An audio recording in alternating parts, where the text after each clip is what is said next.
දරුවනේ මට මේ වීඩියෝ කරද්දි එක වීඩියෝ එකක් මගේ අතින් ඉරේස් වෙලා හරි මොකක් හරි වෙලා ඒක නැහැ කොහොම හරි මට ඒක ඒක නිසා ඒක නැති වුණොත් ලොකු අඩුවක් වෙනවා. ඒ නිසා මම ඔයාලට මේ වීඩියෝ එක කරන්න හිතුවා. දැන් හොඳට බලා ගන්න. දැන් මේ කියන්නේ ඔයාලගේ බබාගේ චීත්ත කොටස් කියලා හිතන්න. හොඳේ. මේකේ කොටස් දෙකක් තියෙනවා මට කියන්න. ඒ දෙකම වීඩියෝ මිසින්. හොඳේ. දැන් හොඳට බලා ගන්න. දැන් ඔයාලා හිතන්නකෝ මේක වාටියේ මැහුවට පස්සේ කියන්නේ ලයිනින් එකක් ඔයාලා දානවා නම් ලයිනින් එක චීත්ත කොටස වාටිය මහගත්තට පස්සේ නෙරිය අල්ලලා නෑ හැබැයි. හොඳේ. නෙරිය අල්ලන්න කලින් ඔයාලා හිතන්න දැන් මේ චීත්ත කොටස එක නෙරිය දැන් අපි සූදානම් කරගෙන යනවා කියලා හිතන්න. ඒක මෙතන නෑ. හොඳේ. එක්කෝ මේ තියෙන්නේ මේ චීත්ත කොටස එහෙම නැත්නම් මේ ලයිනින් එක තියෙන චීත්ත කොටස දැන් වාටිය මහලා තියෙන්නේ තුන් පැත්තකින්. හරි. එහෙම කියලා හිතන්න. මම මහලා නෑ මේ රෙදි කෑල්ලේ. මේකේ මම මේ මහලා කියලා ඔයාලා හිතන්න මම මෙතන මේ ඉරක් ඇදලා තියෙනවා. ඔයාලා දැන් හිතන්න මේ වාටිය මහලා තියෙන්නේ. මේක මෙහෙමයි තියෙන්නේ. හොඳේ. එතකොට මෙතන ඉඳලා තියෙන්නේ ඔයාලා දන්නවනේ වම් පැත්තේ ඉඳලා මේ බබාගේ ඉනවට මිම්ම. හරි. මෙතනට එනකන් ඉනවට මිම්ම කියන්නේ සම්පූර්ණ ඉනවට මිම්ම මොනවත් එකතු කරන්නේ නැතුව. එතකොට ඒකට අපි එකතු කරනවා ඉනවට මිම්ම දෙකට බෙදලා එන ප්‍රමාණය. ඔයාලා හිතන්නකෝ මේ ප්‍රමාණය කියලා. මෙතනින් එහාට තියෙන්නේ අනිත් අර ප්ලීට් වලට අපි ඉඩ තියාගත්ත කොටස. හරි. දැන් ඔයාලා හිතන්න මෙතන මම වාටිය මහලා තියෙන්නේ. හොඳේ. මම මේ විදිහට පින් ටිකක් ගහගන්නම්කෝ. මේක වාටිය මේ විදිහට මහගත්තට පස්සේ කරන්නේ. හොඳේ. මෙතන අපිට තියෙනවා දැන් ඔයාලා දන්නවා ළමා සාරියේ රැලි කරනවානේ. රැලි කරාම දැන් අපි මේක අර යට කරන්න දැන් අර සාරිය අඳින්දී අපි රැලි කරලා යට කරනවානේ. දැන් ඒ කියන්නේ සාමාන්‍යයෙන් සාරිය අපි නිකන් වටේට අඳිනකොට යට කරන ප්‍රමාණයට වඩා වැඩි කොටසක් ප්ලීට් තියෙන හරිය ඔයාලා දන්නවනේ යට කරනවා කියලා. ඔයාලා ඒ අදහස ගන්න මම කියන්නේ. එතකොට දරුවනේ දැන් අපි මේ ළමා සාරියේදී ප්ලීට් හදනකොට අනිවාර්යයෙන් අපේ දරුවනේ මේ අඳින්නේ පොඩි තේරෙන්නේ නැති.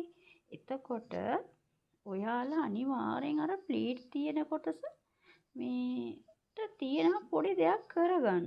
ඒක අනිවාර්යයෙන්ම ළමා සාරියේදීත් ඒක කරනවා. ඊළඟට දැන් අපි හිතමු පුතාලගේ සරම අදිද්දි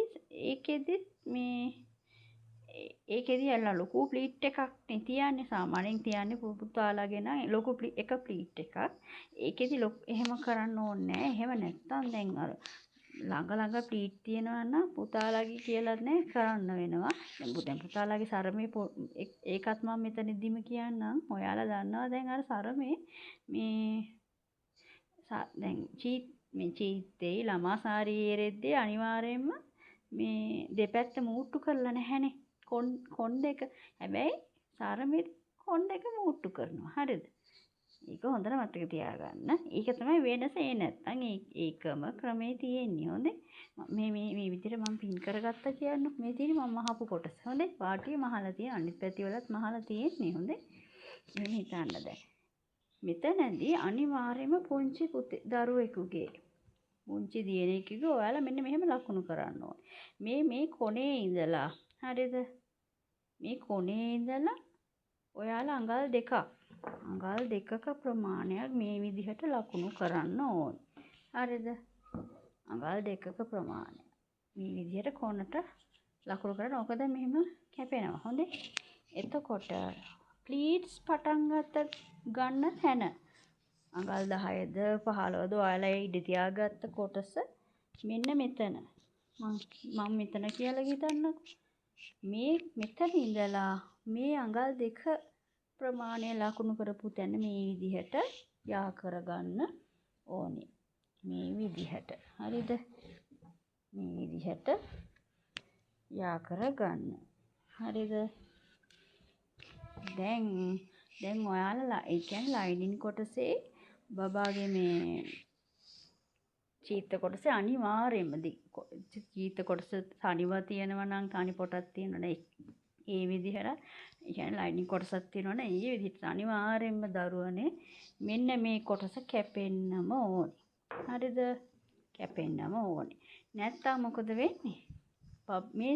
මේ ළමා සාරය අපි මේ විදිහටම දැන් මේ විදිහටම ඔයාලා හිතන්නකෝ දැන් මම මේකට අර පටිය අල්ලනවා කියලා මේ අපි ගැට ගන්න පටිය නෙරිය ඇල්ලුවාට පස්සේ එතන ඒ විදිහට තියන්නේ නැහැ නේ. එතන උඩින් අපි වහනවනේ පොඩි පටියක් අල්ලලා මේ විදිහට.